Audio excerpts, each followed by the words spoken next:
Good evening and welcome to our Special Safety Services and Licensing Committee for Friday, April 1st. I'd like to call the meeting to order and ask the clerk to please take the roll.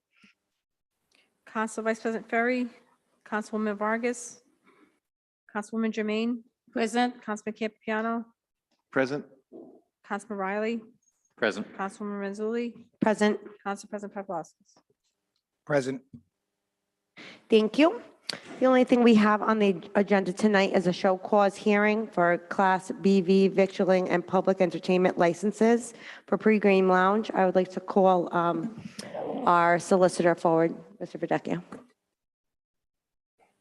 Thank you, Madam Chair. So this is a show cause which is being held pursuant to, for the record, a cease and desist order and a notice to appear that was, I believe, hand-delivered by members of the Cranston Police Department on March 30th, just a couple of days ago.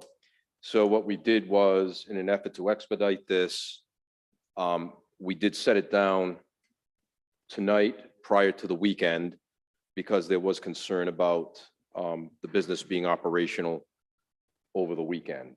So with that said, before we begin, I just want to make sure that Attorney Heeman, who is appearing by Zoom, is on the call and he can hear me. Nick, you there? I can hear you, John. I'm here. Okay. So again, before I begin, I just want to put a couple of things on the record.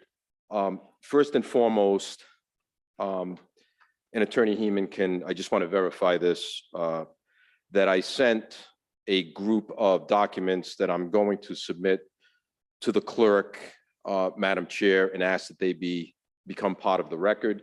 There is also there are actually two small snippets of video which captured part or all of the event, which I also forwarded on to Attorney Heeman. So Nick, you have those things, correct? Yes, I received them today. Okay. So with that being said, I've got a couple of things I want to present to the committee.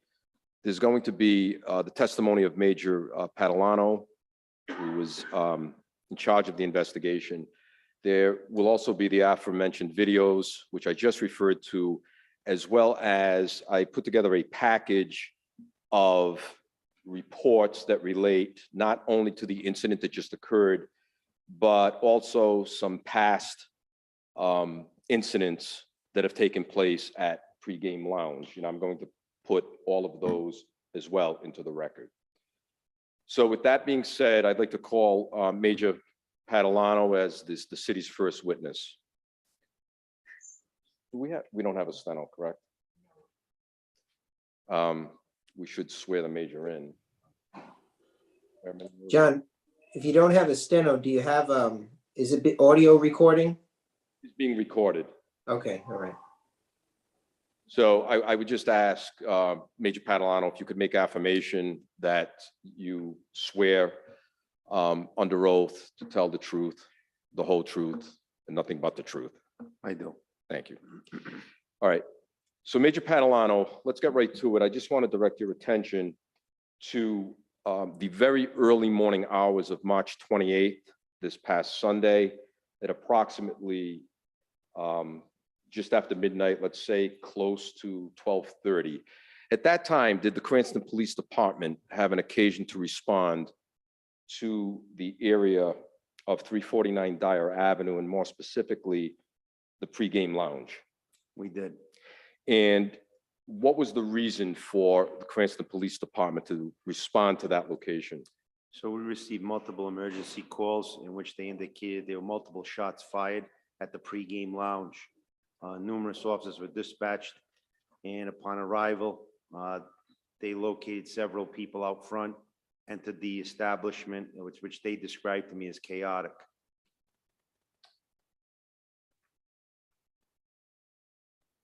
As a result of the preliminary investigation, was the police department able to determine more specifics in terms of how the incident unfolded? Yes, several witnesses had fled the scene, as well as the people that were alleged to have fired the weapons in front of the pregame lounge. When officers arrived there, some of the information they received was, well, first, let's talk about what they observed. When they arrived, they observed shell casings on the ground. They found a window shot out and 2 adjacent businesses that had been struck. From there, they began interviewing witnesses. They provided descriptions of vehicles, as well as potential suspects in which those people were in, which vehicles they were in. Broadcasts were put out to be on the lookout for these certain vehicles. At one point, we determined that no one had been injured. Luckily, somehow no one was hit. We were able to obtain video footage of the incident, a small snippet, one which you will see tonight that you have a copy of. So it was pretty chaotic at the scene, and they had a lounge full of people which they had to disperse and also interview as they were leaving to try to gather as much information as possible. So just so the committee is clear, then would it be accurate to say that there were 2 groups of individuals that were shooting at one another right in front of the entrance to the pregame lounge? Is that an accurate? So we learned that Statement. the pregame lounge had, or we were told that they hired a promoter to promote their lounge, and it attracted a large number of people from all around, out of state. And the place was absolutely full. It was packed. And at some point, 2 groups had an altercation, believed to be over a woman inside the pregame lounge. That spilled out into the streets, which they dispersed themselves. A short time later, someone came, as you'll see in the video, driving by and began shooting at one of the individuals, actually 2 of the individuals. They returned fire, and a volley of shots went back and forth. And we believe it happened, and it started inside the pregame lounge. Major, to your knowledge, we'll strike that. Let me ask you this. Have you reviewed the officer's report of Michael Rocchio, Patrolman Yes. Michael Rocchio? And Officer Rocchio indicated that a Mr. Lopez, who I believe is one of the principals, if not the principal of the club, was interviewed pursuant to this incident. Is that a fair statement? Was he Yes. interviewed? They did speak. And did he describe a group of individuals who had left the pregame lounge just prior to the shooting taking place? I believe so. He provided some information to that fact. In fact, he indicated that there was a group of males who walked outside, and he thought it was unusual because it occurred during peak hours. Do you recall Officer Rocchio stating that in his report? Yes, and he also told me that when I was on scene that night. Now, as a result of the investigation, and I realize that this is an ongoing investigation, is that a fair statement? Yes. Okay.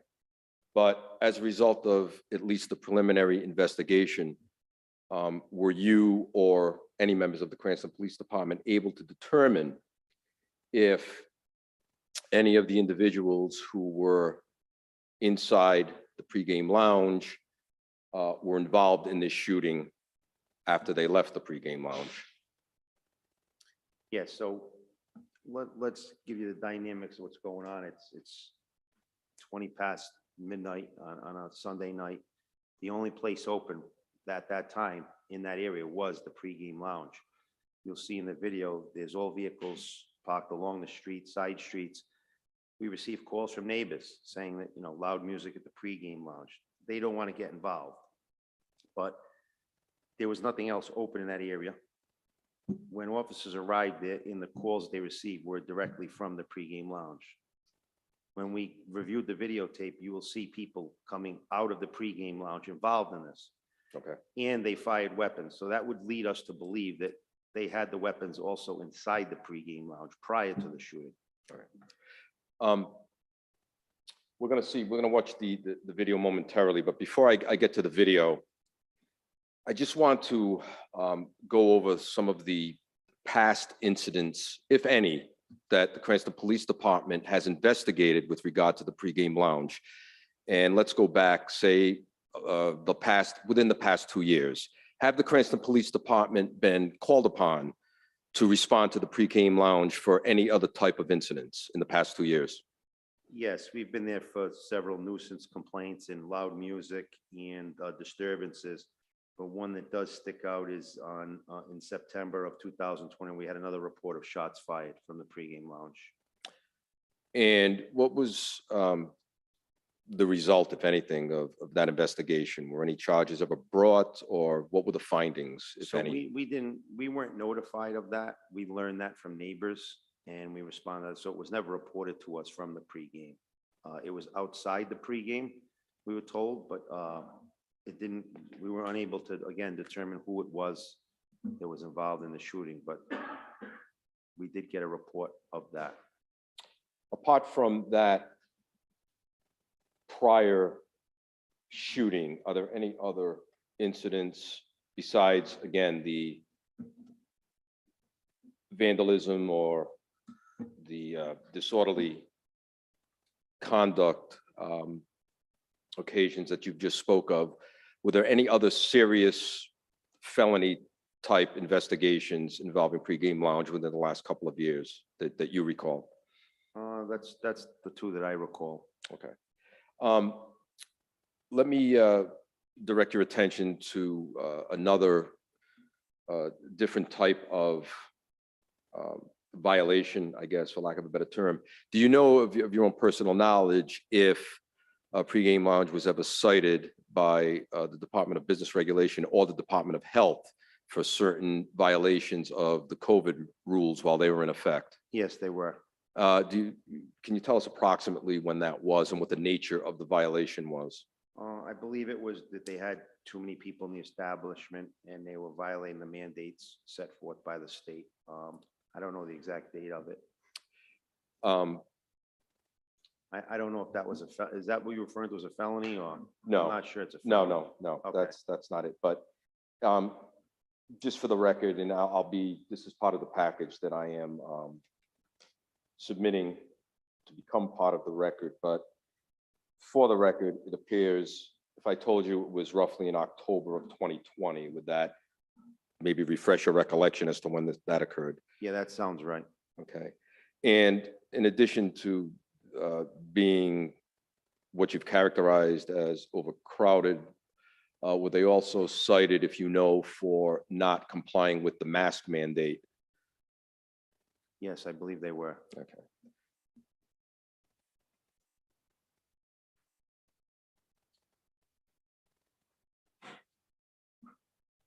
If I can just add, I believe the maximum capacity was 99 persons.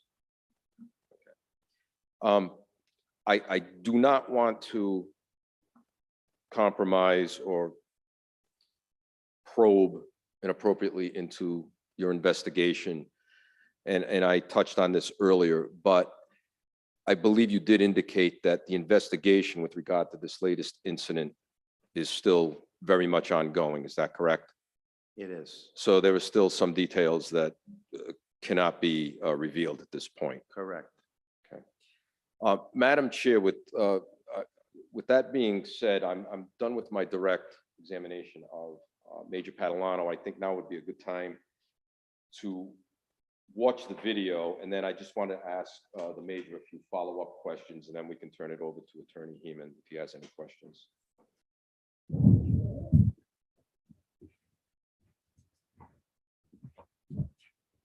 I can just bring your attention. You'll see there's people on the sidewalk standing there. They come from the pregame lounge, just standing out front.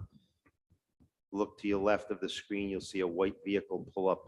You'll see shots being fired outside of the passenger side window at the people on the curb. And then you'll see the people on the curb return fire.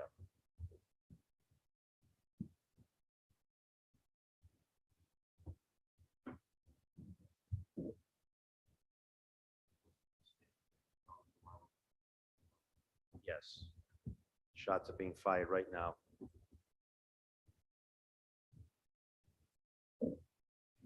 We've seen two individuals we believe returning fire. They're now going to go in their vehicles and we believe to chase down the person who fired at them. You'll see him back out and you'll see another vehicle across the street jumping in his car.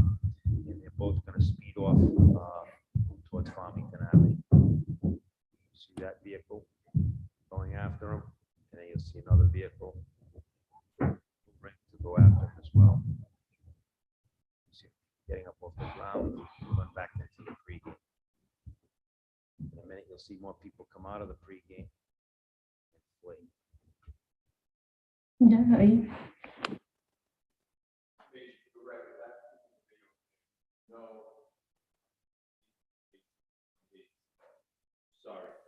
I can't hear you, John. Sorry, Nick, I'm going to start again.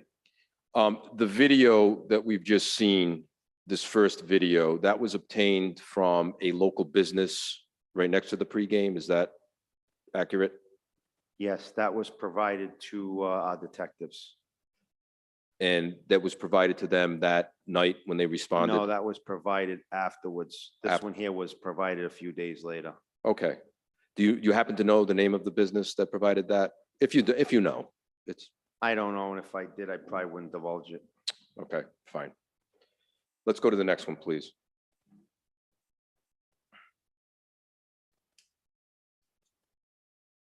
This one's very clear. It's another shot. See the vehicle coming down. And you'd probably be better off standing up and getting closer to see it, but it is crystal clear. Same video, you'll see the vehicle pull up, begin shooting that white vehicle. They hit the ground. You'll see him get up. You'll see some flashes. Top left, those are gunshots. And again, they get in their vehicles and chase after the individual. So, Major, this particular video that we're watching now seems to be the same incident, but a different angle. Correct. Is that a fair statement? And this particular video was obtained from the proprietor of Pregame Lounge? Yes, he was cooperative and let the officers view the video in an attempt to determine who these shooters were. And the fact that several rounds had gone stray and hit nearby businesses, one which was occupied. That was going to be my, is there anything more on the videos, or are we pretty much finished with the videos? Major, is that it? I'm good. As far as Yep. the videos? Okay, great. Thank you, Tom. That was excellent. So Major, just let me ask just a few follow-up questions, and then I'll be done. But you just touched upon something I want to explore. And let me ask, the first question is, have you been able to determine up to this point, roughly or approximately, how many shots may have been fired in total? So we believe at least, well, we know there was at least 8 shots fired. We believe there was a lot more than 8 shots because we've only recovered a certain number of rounds. The vehicle, we believe the rounds, when they eject, are inside that vehicle. Anytime you fire a weapon inside a vehicle, there's a great chance that the spent shell casings, if it is a semi-automatic, will stay inside the vehicle. And that's what we believe happened there. And Major, you just, you also mentioned before my follow-up questions that some surrounding businesses were struck by bullets. Is that Yes, 2 of them. accurate? Were any, to your knowledge, were any residences or windows of residences struck by stray bullets, to your knowledge? So at the corner of Farmington and Dyer, there's a business on the corner on the southwest corner. And that building was struck, which is almost a block away. It was struck, a bullet pierced through the window and went into the establishment. We were able to speak with the owner, who was actually inside when the bullet went through the window. And I'm sure the committee's probably familiar with the area, but for the record, that area of Dyer Avenue, I believe, is right where Farmington Avenue comes into Dyer Avenue, that corner there. Is that Yes, fair to say? And is it also fair to say that that area is pretty congested, not only with commercial buildings, but also residential units as well, apartments, multifamilies, things like that. Is that a fair description of that area? Yes, several of those businesses have apartments above them and multifamily houses strewn across the street as well. One final question, Major. Have you, I'm assuming, and I'll ask you directly, if you've discussed this entire incident with Colonel Winquist, and has he been apprised of what we've discussed here He has. this afternoon? And based on those discussions with him, I'm going to ask you if you have an opinion as to whether keeping pregame lounge operational poses a threat to the health, safety, welfare, or morals to the people of Cranston, particularly in that area. So yes, we did discuss it, all of us, including Major Quirk, and we come to the absolute conclusion that this business should not be allowed to stay open. We believe it faces an imminent danger to all the people in that area, and that's evidenced by the calls we've been receiving with from loud music to gunshots. People are afraid to come forward in the area. They're afraid to make their complaints, put their names on complaints. So we feel that based on the acts that have taken place over the past few nights there, that it needs to be closed. And that's why we were so prompt in getting this hearing going before this weekend, because we felt that something could certainly transpire at this place.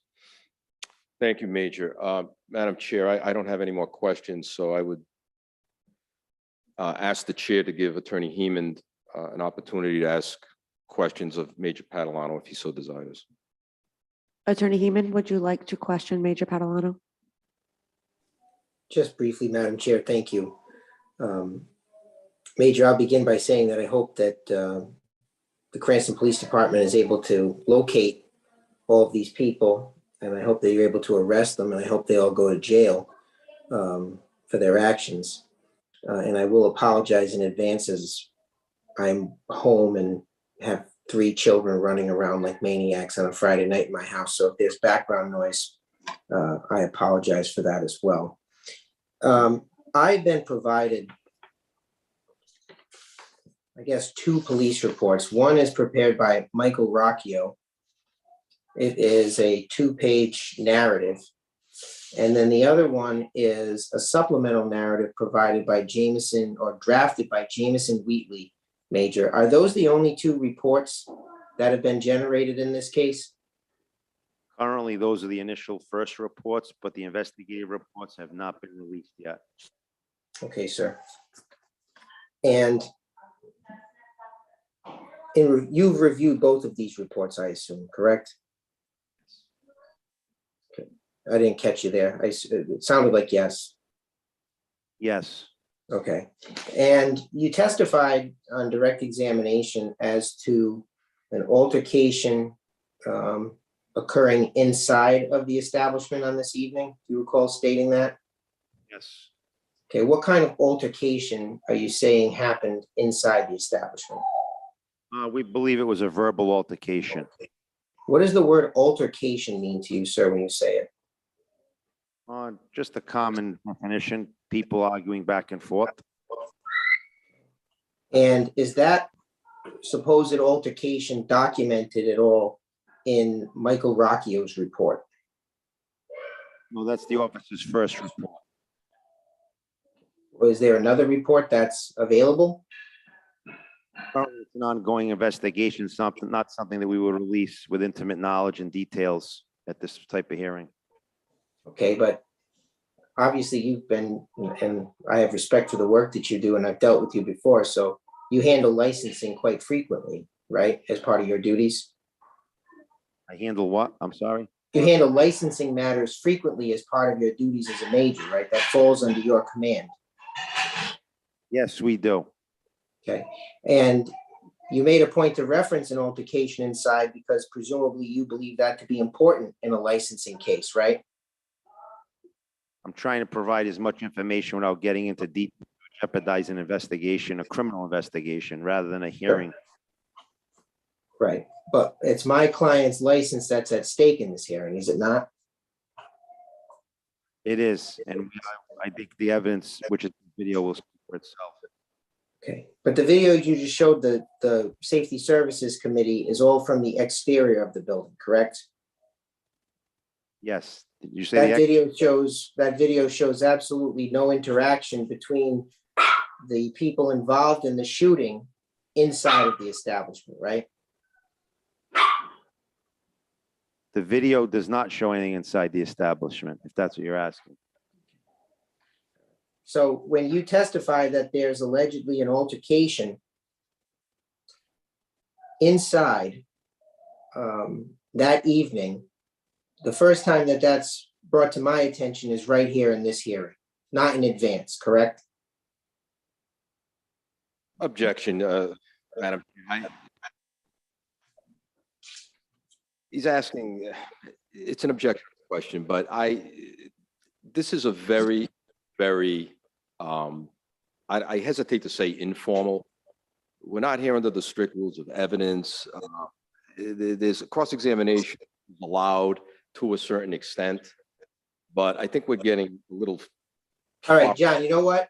You know what? I'm not even going to waste my time or the committee's time with any cross-examination. I'll just make my closing arguments. That's fine. Thank you. Nothing further. So, Madam Chair, before I my final thoughts, I just want to make sure that the record is very clear. So as part of the record for this proceeding, I am going to hand the clerk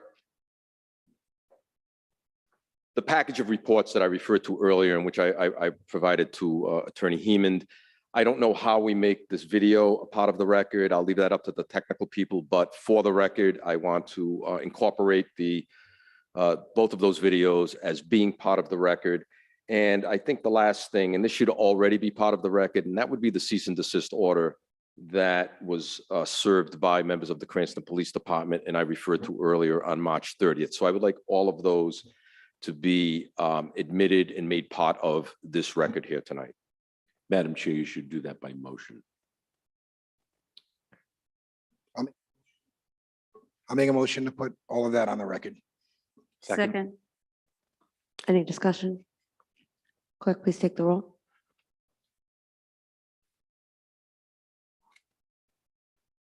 Councilwoman Jermaine, Yes.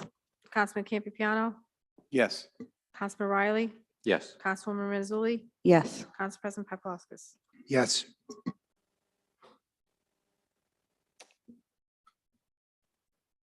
I think we're done with Major Catalano. Thank you, Major. Thank you. Attorney Heeman, I'm going to defer to you if you'd like me to go first, or I'll be more than happy to let you go first, however you want to proceed, sir. Doesn't matter to me, John. If you're ready to go, go right ahead. And you have as long as you need to respond. So, to the members of the committee, we haven't done very many of these. We've done a few, and the reason is because we usually try to call people in when there's an issue, and we don't want to take the drastic step if we don't have to. And in this particular case, and with this particular license holder, we've done that in the past. Major Catalano testified as to an incident which occurred last year involving a shooting. And as a result, we brought, to my recollection, because I was here and I believe I handled that, it was approximately a year ago, we brought the license holder in. I think he was represented by Attorney Heeman then, and we discussed some of the issues regarding security and regarding, some of the other issues that were taking place down there. And I thought we had worked things out, and things were pretty quiet, I think, for a while. Unfortunately, that did not last. And I don't have to spend a lot of time on it. There is absolutely no question that a shootout occurred on Dyer Avenue. There is absolutely no question that people who were inside the pregame lounge participated at some point in this exchange of gunfire. Now, it's not up to the city, it's not up to the police department to figure out, motives and the why or the wherefore. That's not why we're here. That's not our task. It's not your task. It's sufficient unto itself that this type of extraordinarily dangerous activity took place immediately in front of a license holder's business establishment. I mean, it can't be denied. I've reviewed the law. I know Attorney Heeman is probably going to disagree, but the Supreme Court has made it very clear that when you obtain a license, for better or for worse, you're responsible for not only what goes on inside that establishment, you are responsible for what goes on outside of that establishment. There's case law right on point on that. And this isn't a situation where the event took place remotely and either time-wise or geographically. If this shooting took place 2 hours later and it was down the other end of Dyer Avenue or down toward Park Avenue or something, there would be very little nexus. There would be a very tenuous connection. This is contemporaneous. I mean, this you saw for yourself with your own eyes and you could hear with your own ears.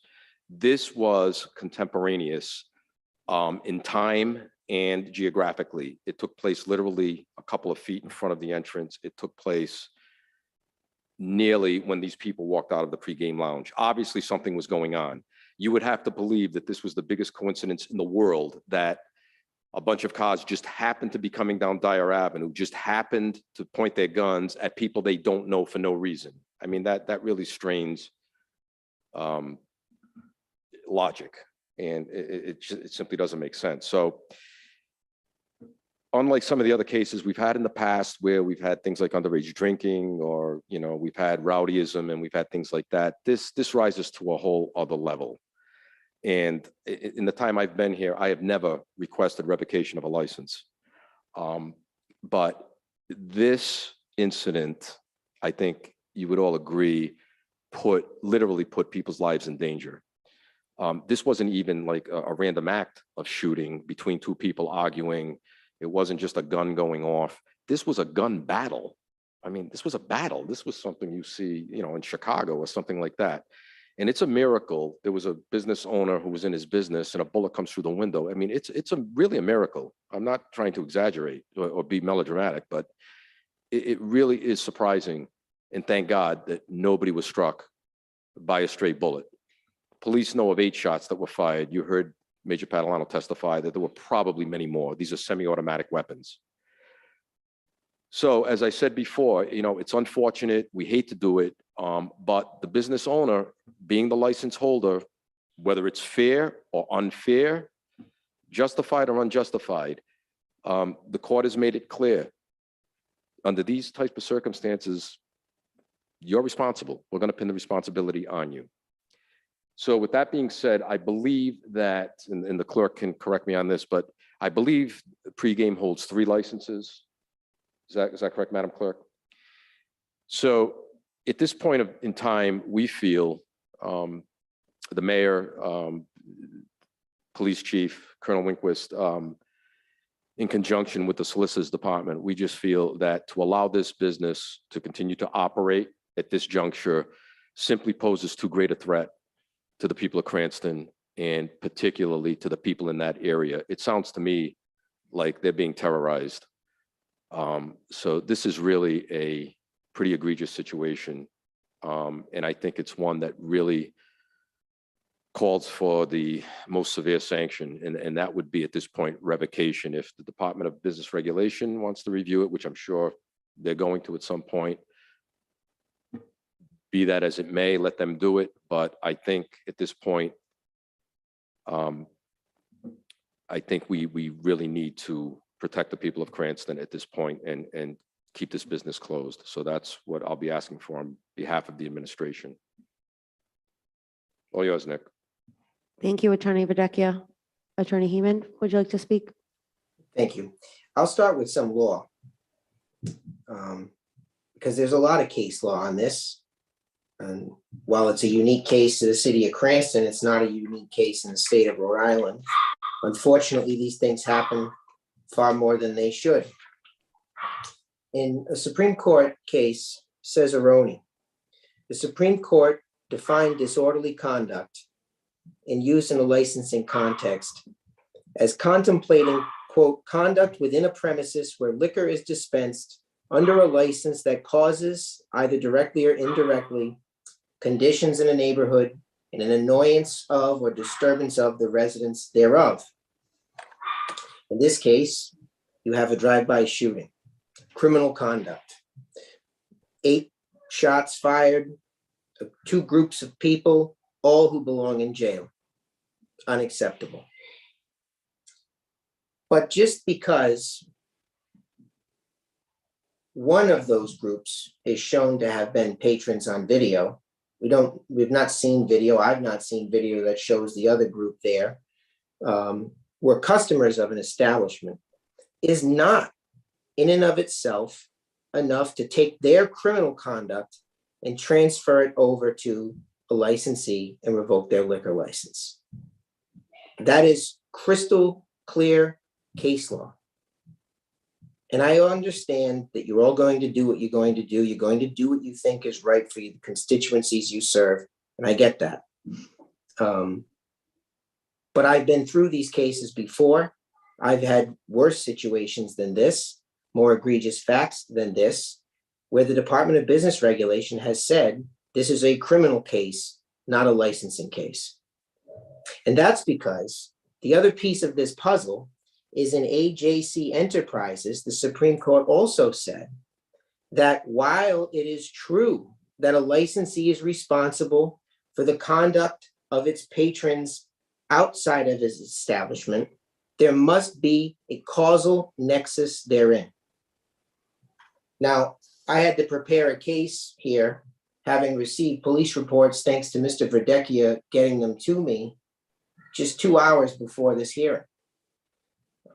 That police report contains only one statement related to what happened or didn't happen inside.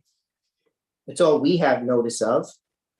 And it says 2 unnamed witnesses in the report I have, because it's redacted, quote, both indicated there were no issues inside the club prior to the event.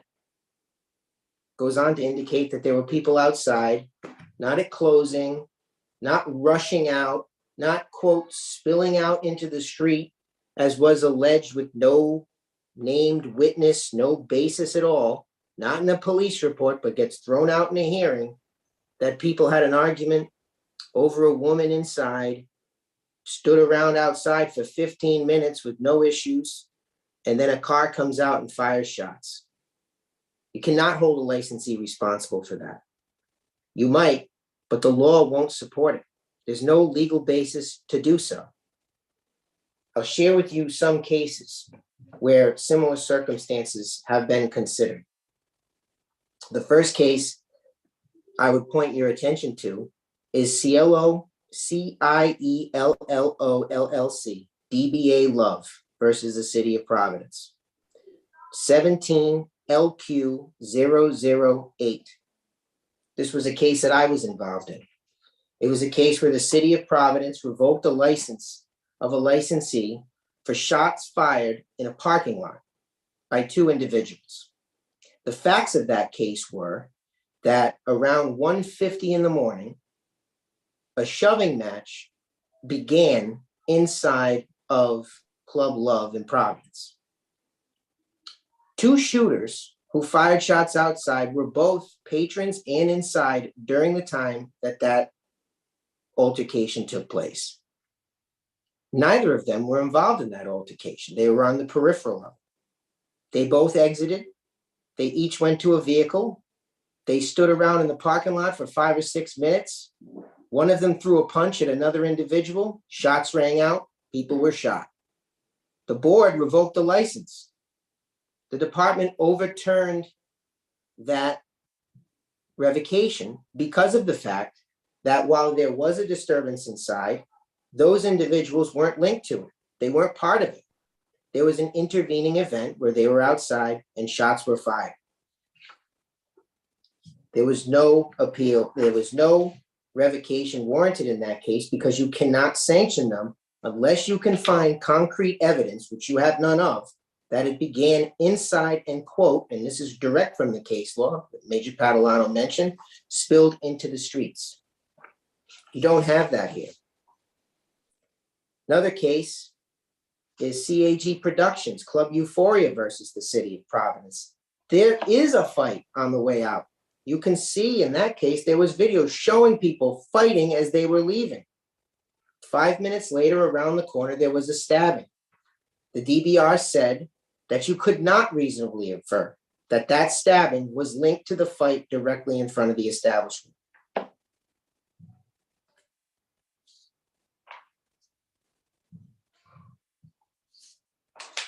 Moe's Place, Inc. versus the City of Providence. 2 drunk men ejected from an establishment for being belligerent as they were standing outside immediately in front, and just minutes after they were ejected, a car drove by firing a gun in their direction.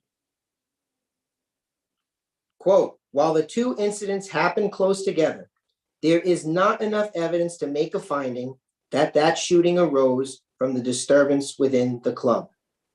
Another one, Delightos, DBA Van Gogh versus Providence. An incident where there was a party bus outside.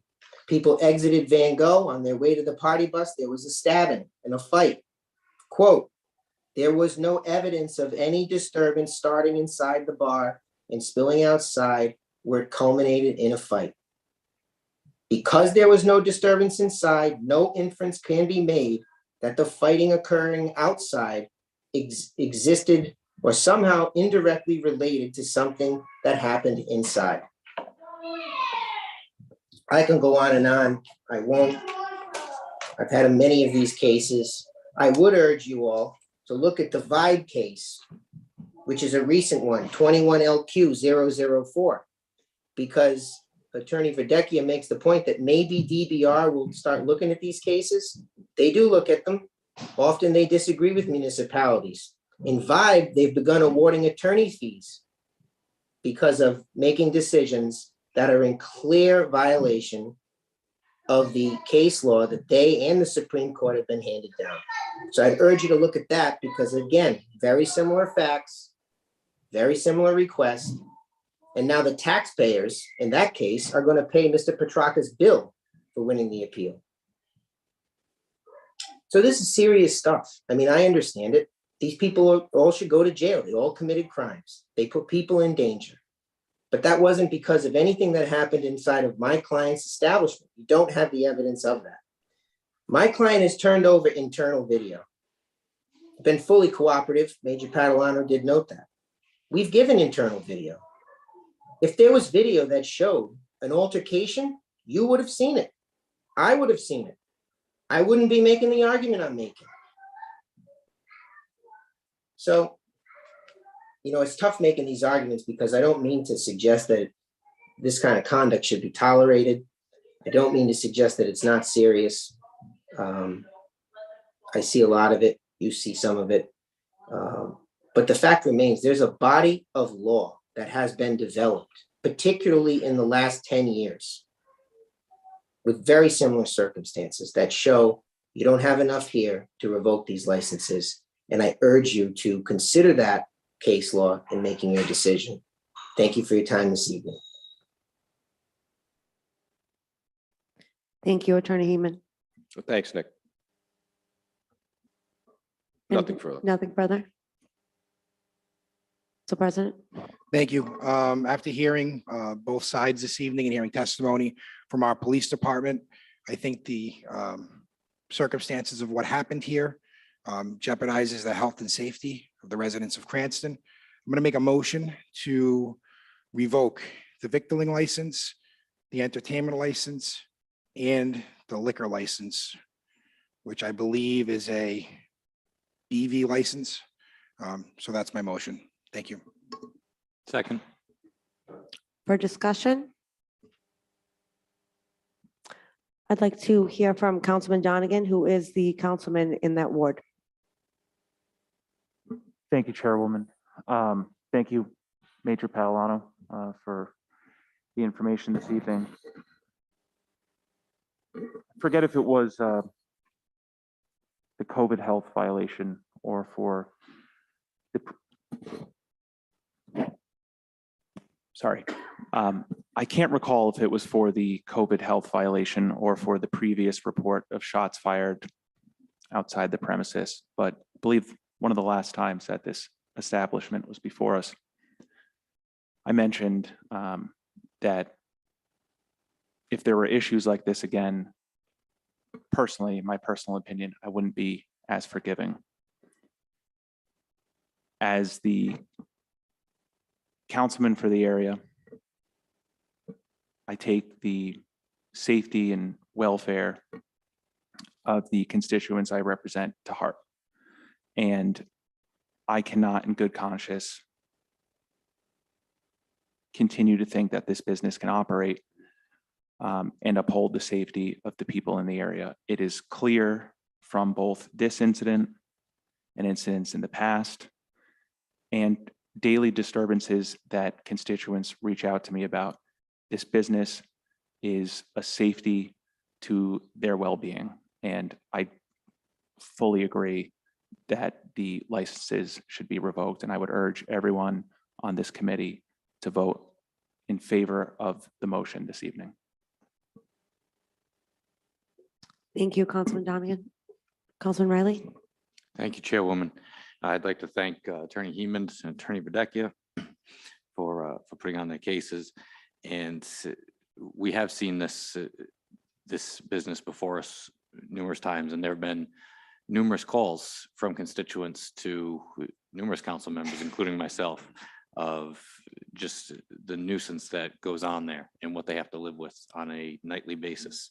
And it's not the Cranston that we want to put out to the public. It's not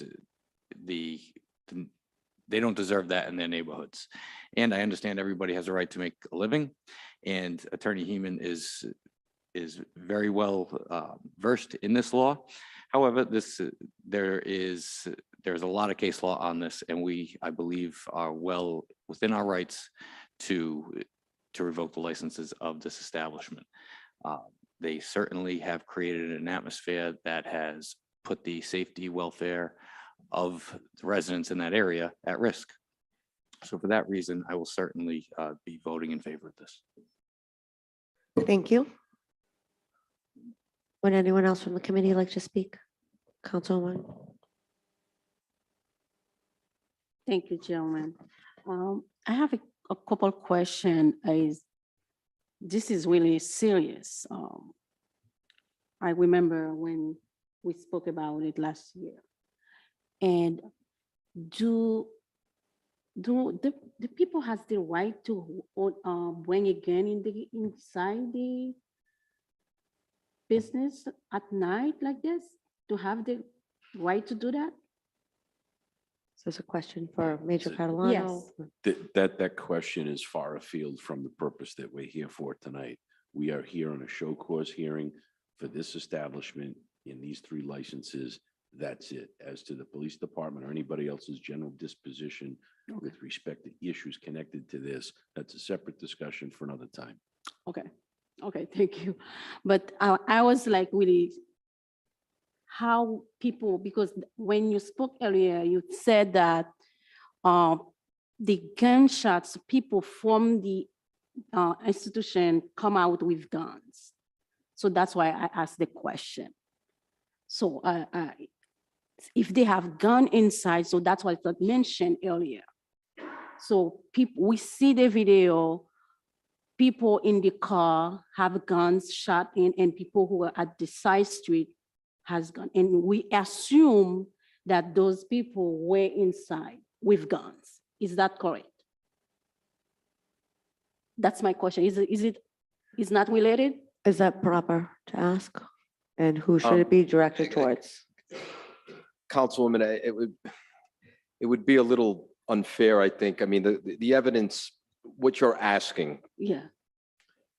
is an evidentiary type question, and we did close the hearing. It would be unfair, to Attorney Heeman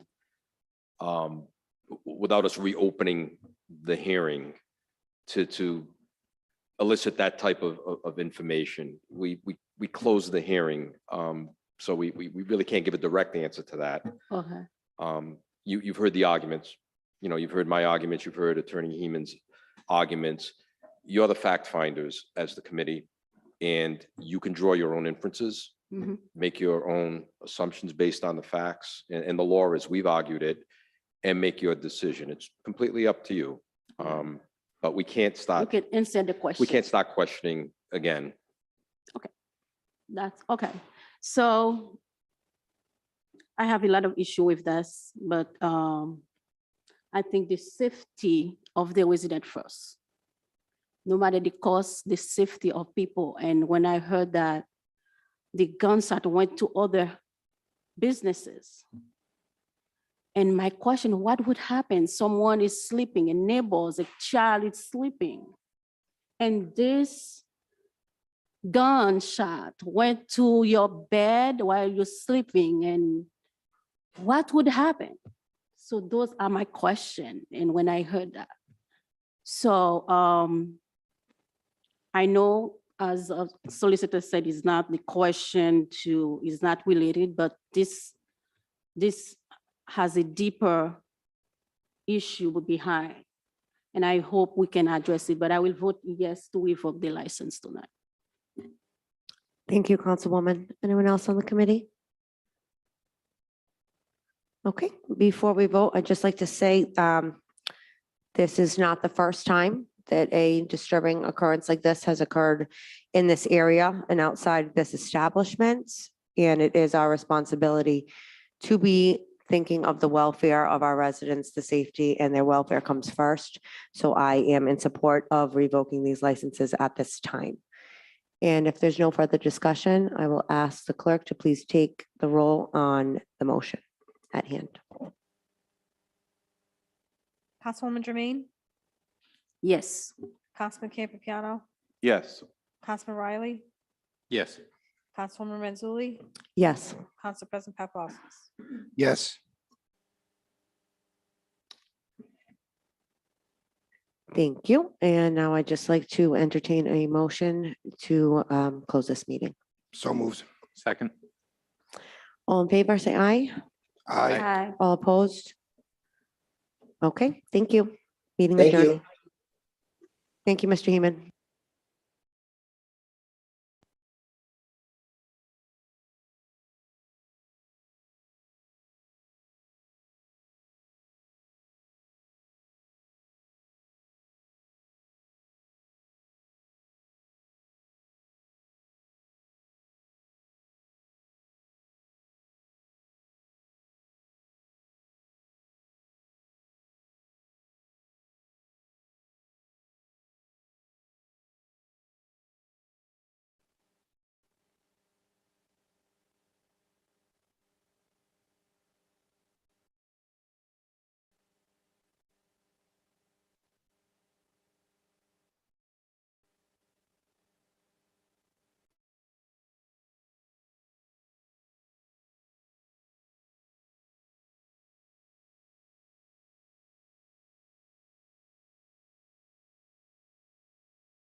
Good evening. If everybody can take their seats, we can begin.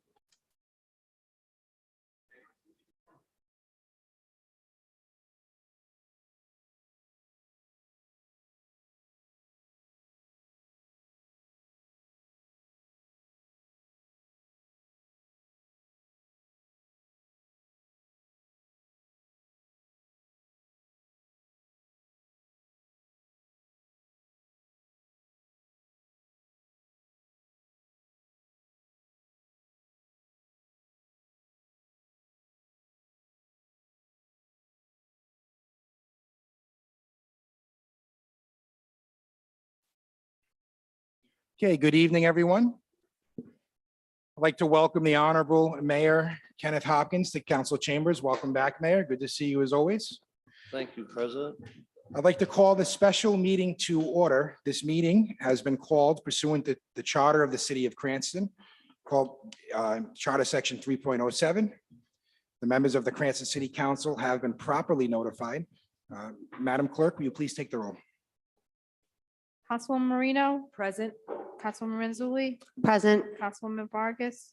Present. Councilwoman Jermaine. Present. Councilman Donegan. Present. Councilman Campiano. Present. Councilman Riley. Present. Council Vice President Ferry. Council President Paplaskas. Present. This evening, we have many matters before us that will be forwarded to the proper committee, but before that, pursuant to Charter Section 6.03 of the Charter, the City Council will welcome Mayor Kenneth J. Hopkins to deliver his budget message and to introduce the city's operating budget for the fiscal year beginning July 1, 2022 and ending June 30th, 2023. Welcome back, Mayor, and the floor is yours, sir. Thank you, Thank you. Mr. President. Thank you so much. It's nice to be back in the chambers. Good evening, everyone. Members of the City Council, my fellow Cranston residents and taxpayers. First off, I want to thank the members of my team for their financial expertise as we develop this proposed budget. I'm surrounded by a tremendous, knowledgeable staff of experts who have worked extremely hard on this budget over the last 2 months that I present to you tonight. For the second time in my term as mayor, I have the responsibility to present to the City Council and our fellow residents my proposed municipal operating and capital budget for the fiscal year beginning July 1st, 2022. 1 year ago, as a newly inaugurated mayor, I proposed a budget that met the needs of our city, and you overwhelmingly adopted a budget that allowed us to deliver essential city services and meet the constituent needs of all Cranstonians. Tonight, I again present a comprehensive and prudent financial plan for our city that is worthy of your support. It allows us to keep Cranston going in the right direction. It meets the public safety, educational, and public service needs of our residents. Last year, we adopted a $311 million budget under the haze of a city challenged by the COVID-19 virus and an unknown economic and financial future.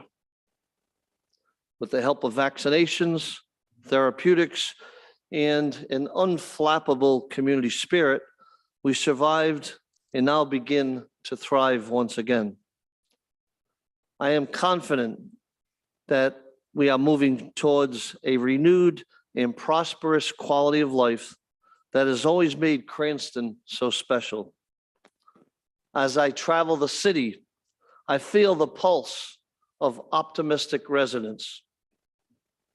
And while we had many difficult choices to make last year, we were able to provide a local government that did not require an increase in local taxes. In the face of very limited increase in state aid and the need to successfully implement a citywide tax revaluation, we found the way to keep the costs of our government down. In the last 15 months, I have been very pleased with our success on many fronts. As I promised, we made sure the city financial posture stayed strong. rating agencies who look closely at our fiscal health and business practices give us very positive grades. We ended last year with the fiscal note with $674,000 surplus. The primary goal in the development of this budget was to continue the best practices, to wisely invest tax dollars, to keep spending in check, protect the rainy day fund, and keep taxes affordable for all residents and families. I am confident that we have achieved that goal. Beyond our financial success, I am proud of our efforts in economic development and the investment in our business corridors. From Rolfe Square to Patuxent Village, we collaborated with local business owners to invest in infrastructure, streetscape appearance, and trying to make the areas attractive to encourage shopping, dining, and a renewed sense of community.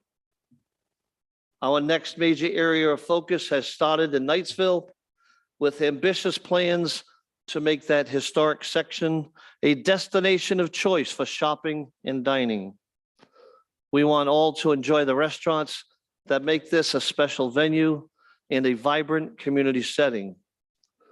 The rebirth of the gazebo area and soon to be built new neighborhood park will make all of us proud. But as we have focused on these merchant areas, we have also focused on the safety and appearance of our neighborhoods. The protection of our quality of life for families begins with the top-notch public safety protection, responsive emergency services, and a no-nonsense focus on crime, graffiti, unacceptable antics by undesirables, and unwanted visitors. As I did last year, I will again propose and defend a maximum level of funding for our police and fire departments. While our neighboring capital city may tie the hands of law enforcement, I will work hard, hand in hand, to make sure that our police department has the tools to protect businesses, families, and children in this city. When others question effective crime fighting tools like license plate readers, I will finance them as invaluable police resources. If you want to endanger our streets and citizens with ATVs and reckless behavior, you will feel the full authority of our Cranston Police Department. Likewise, we will fund an additional 12 new firefighters so that when our neighbors and friends call for rescue service and fire services, Cranston will be there for them. Just as we prioritize the appearance and cleanliness of City Hall, we will continue to invest in the upkeep and appearance of our neighborhoods, parks, and playgrounds. In a broader sense, we must continue to promote economic development and jobs for our citizens and making Cranston attractive to do business. The Department of Labor and Training reports that our unemployment rate of 6.7 in February of 2021 has dropped to 4.1% in February of this year as we emerge from the pandemic challenges. My administration is encouraged by the announced plans for new commercial developments on sites like the Trolley Barn and Comstock Parkway, the long-awaited groundbreaking of Topgolf, and the soon-to-be-announced plans for the training school property in Chapel View. This will highlight Cranston as a tremendous place to do business. Projects like the Legion Bowl development, the Cranston Print Works, and the future development of the closed medium security prison all bode well for our city and residential taxpayers. My last point of reflection is on the reemergence of community events and celebrations like last year's Veterans Day Parade. We will continue to promote our special quality of life and the impressive character of our students, our residents, and our traditions. The best is yet to come for our city, but it comes with a challenging budget for next year.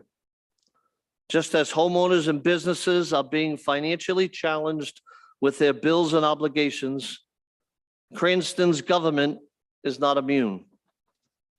We are faced with surging costs for things like fuel, energy, supplies and materials.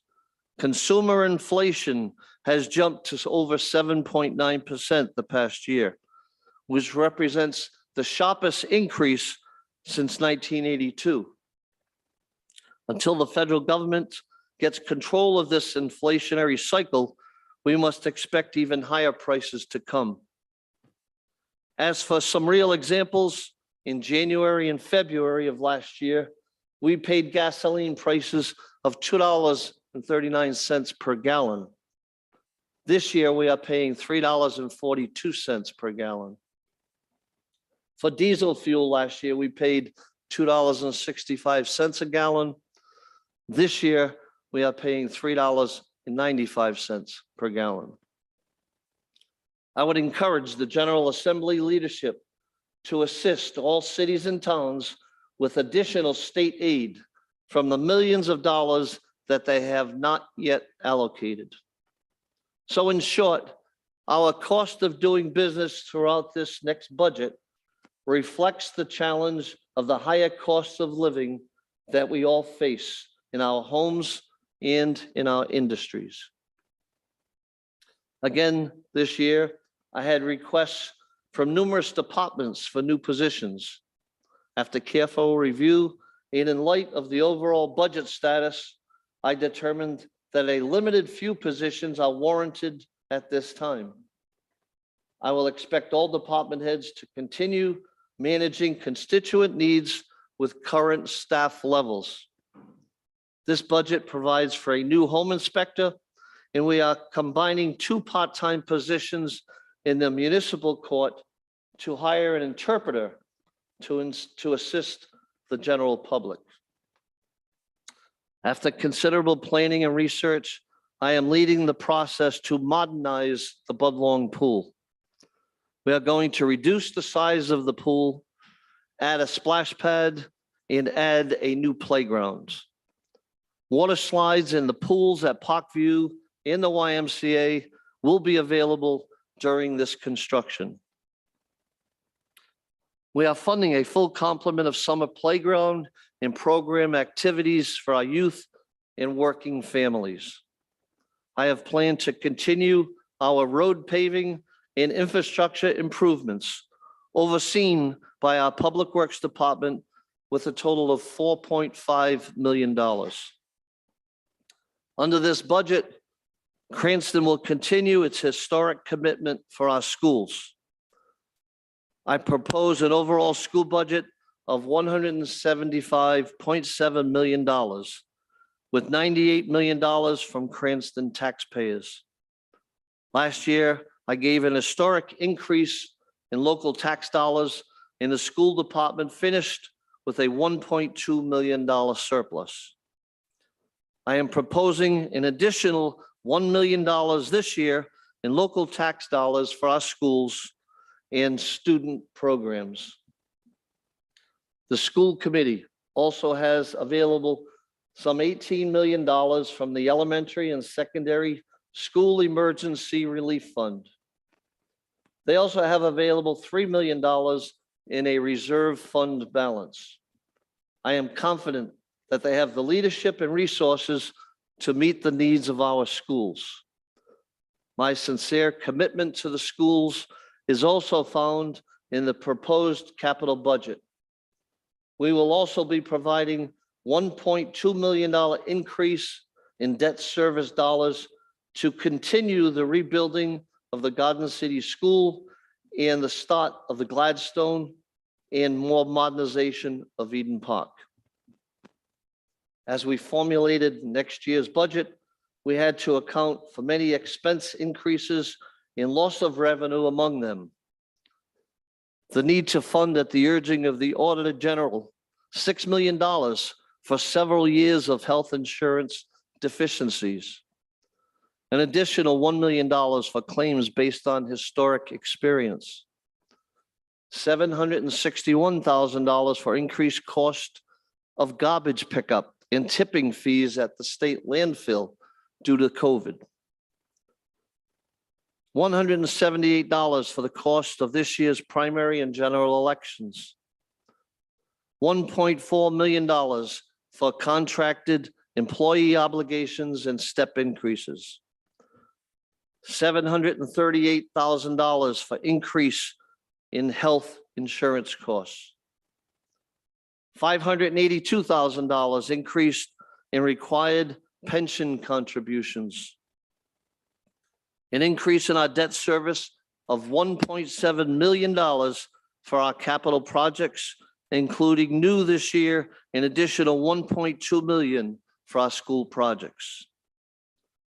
$1.3 million in lost state aid under the long-standing distressed community formula.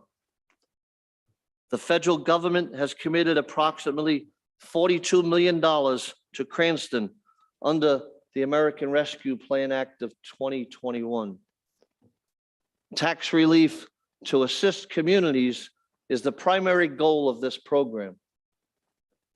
As you know, the decisions to use these funds must be obligated by December 31st, 2024, and spent by 2026.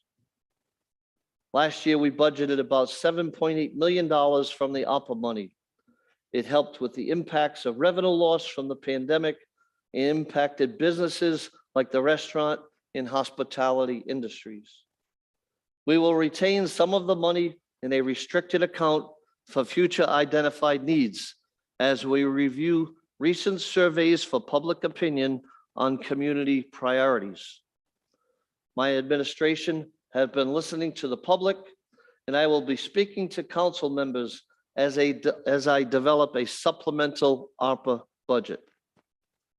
I am proposing to use $19 million of ARPA money to help local taxpayers in the expected costs of next year's budget. My proposed budget for fiscal year 2023 is approximately $330 million. That reflects an approximate increase of 6.3%. As mayor now, I am directly faced with the realization that our collective efforts over the last 3 years did not include any increase in local taxes. While our residents benefited by those decisions, we must now acknowledge that the increased cost of our governmental obligations continued to rise over that same period. However prudent the spending was, we cannot expect to rely on the same limited pool of local dollars for increased expenditures that continue to rise. My fellow taxpayers and members of the City Council, the budget I present tonight, if adopted by you, will result in a nominal 2.85% property tax increase.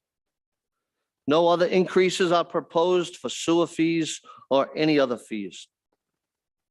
To place that in perspective, we looked at several homes around Cranston.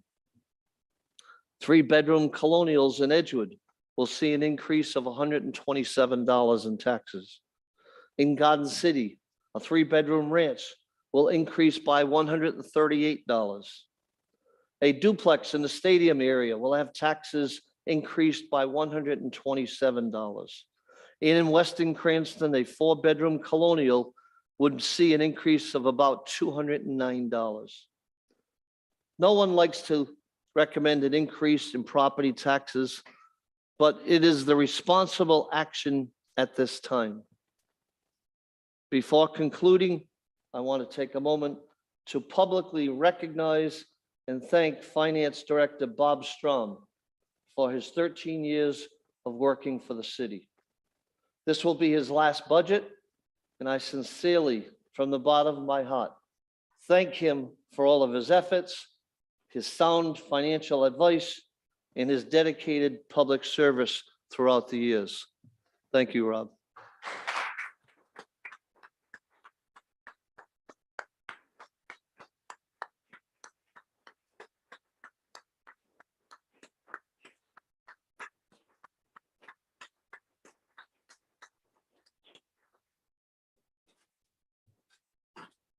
Bob and Ken Mason, our former Public Works Director, have left big shoes to fill.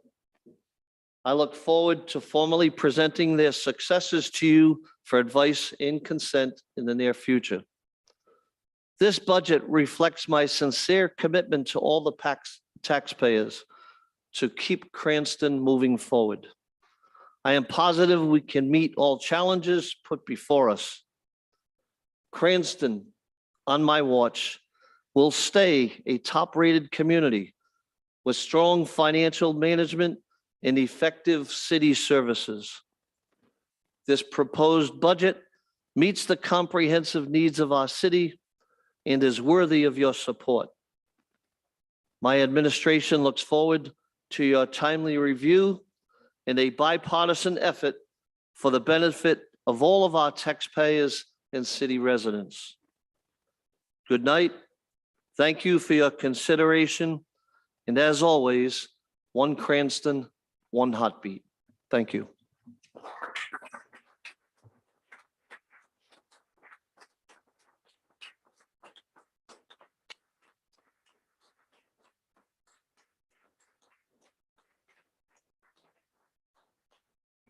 Thank you, Mayor. Council members, we do have the budget books. They'll be going home tonight. Mr. Igo, can you please email the budget to all the council members as well, and to Mr. DeMayo included?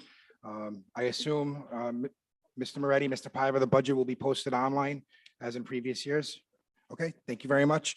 The following matters will be continued to committee pursuant to Charter Section 6.07, so it doesn't need a vote. I'm just going to read them real briefly. The resolution adopting the operating budget and salary schedule for the general fund, the sewer fund, insurance fund, and the capital budget for the fiscal year commencing July 1st, 2022. The ordinance making the annual appropriation for the city of Cranston for the fiscal year commencing July 1st. The resolution levying and ordering the assessment and collection of a tax rateable real estate and tangible property tax. The ordinance fixing the date when taxes are assessed, due, and payable. The fixing and the time and the place of the budget hearings and capital budgets are on here, and I'll just briefly read them. Committee meetings are held on April 6th, 7th, 11th, 13th, 18th, 27th, and the 27th, and those can be found on the city website. The first hearing will be the 6th at 6 p.m. for public comment on the budget. That being said, we have no further business before us. I will entertain a motion to adjourn. So moved. Second. All in favor, say aye. Aye. Aye. We are adjourned. Thank you.